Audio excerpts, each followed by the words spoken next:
Hi, my name is Lauren, and I'm a product manager at Amplify. I'm here to tell you about a new program called Boost that comes with your purchase of MClass. Specifically, I want to show you how to increase the automaticity of your students' decoding skills by providing your students with space practice via Boost. Automaticity in reading is defined as the accurate and effortless recognition of words at the speed of natural oral language. Early elementary readers need to be able to accurately decode at the speed at which language is typically spoken so they can learn how to do so with expression. Automaticity comes with a great deal of reading practice. The amount of practice varies by student and skill. For example, isolating and pronouncing medial sounds require more attempts to reach automaticity than isolating and pronouncing first or last sounds. Some studies show that some students need at least 55 attempts to achieve automaticity on a specific task. And many studies have shown that it is best to spread attempts out over time. This is called spaced or distributed practice. An illustrative example of this is, instead of doing 50 attempts in one session, doing 10 sessions with 5 attempts each. You likely do this already. For example, if you use transition time to practice skills such as oral blends, you are spacing students' practice. Meta studies have shown space practice to be one of the most effective strategies you can use for reading, with effect sizes as high as 0.71. In plain language, that means that 76% of students without space practice fall below the average student with space practice. In education, we are pleased with effect sizes of 0.4, so that is a pretty significant impact. And when teachers learn about this effect size, they often wonder, how can I increase the space practice my kids get? The challenge is it takes a lot of effort to set up and keep going. You need to set aside regular times during the week to practice, and every week you need to figure out the skills each student needs to practice.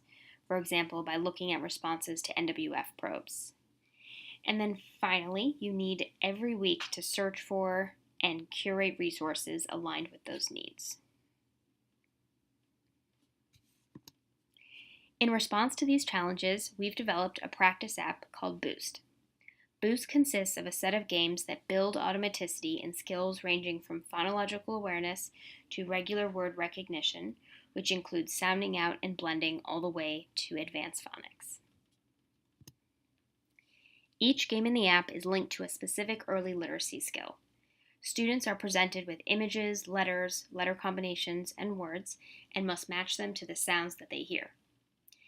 In a game called Wave Rider, for example, kids hear an irregular word and must choose the word that matches it. Here's another game, a phonological awareness game for rhyming called Zoom Boom.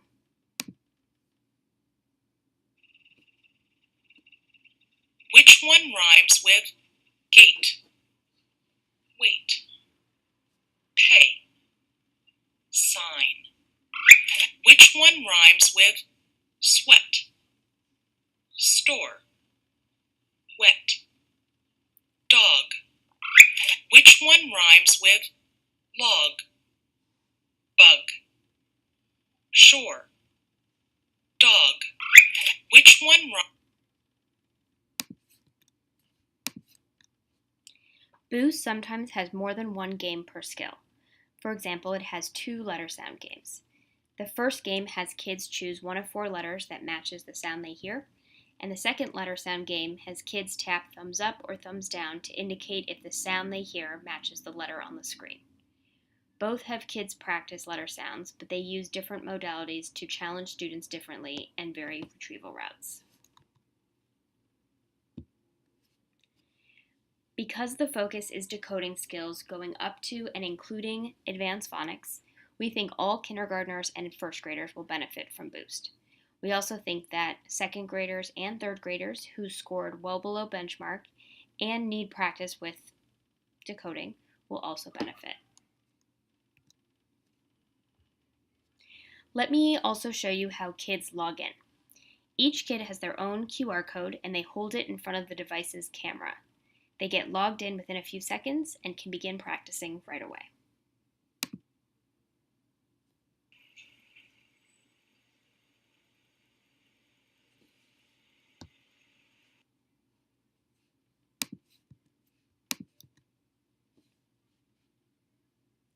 The easiest way to set up Boost is to use it as a center.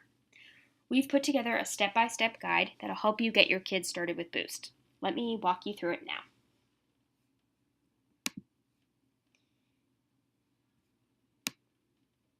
So here is the video you're watching, and just below it, there are a number of FAQs. Number 6 is, how do I get my students started with Boost? I'm going to go ahead and click on that so I can show you the step-by-step guide to getting your kids started. The first step is finding a time when your students will practice Boost.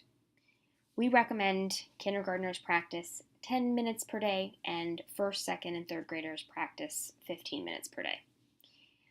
It's not, if you can't have your kids using the app 5 days a week, you can implement it 3 days a week or 4 days a week and still get, great impact.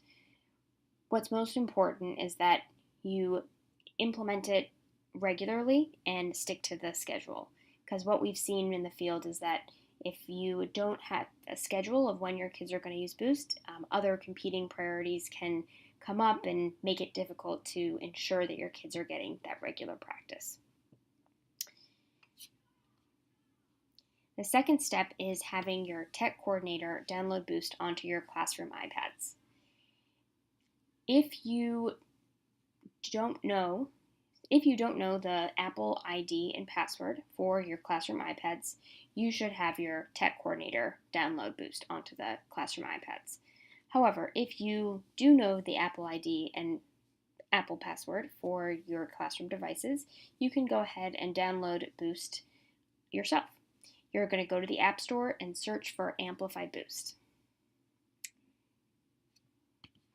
The next step is printing your kids' QR codes. QR codes are the way that kids log into Boost, as we saw about a minute ago.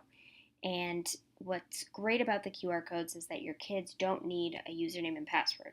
All they need is a code that they put in front of the device's camera, and then they're logged in instantaneously.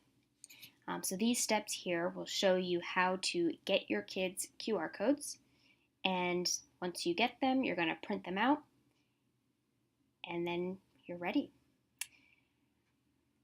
Once you've printed the QR codes, your next step is to make the codes easy for your kids to get every day. One of our early users used this organizer to keep her kids' QR codes in a place where her students could easily access them. You can see that she had a student picture next to each code, and that makes it easy for kids to get their own code each day during center time. And then once they're done playing Boost for the day, the kids return their codes back to the organizer.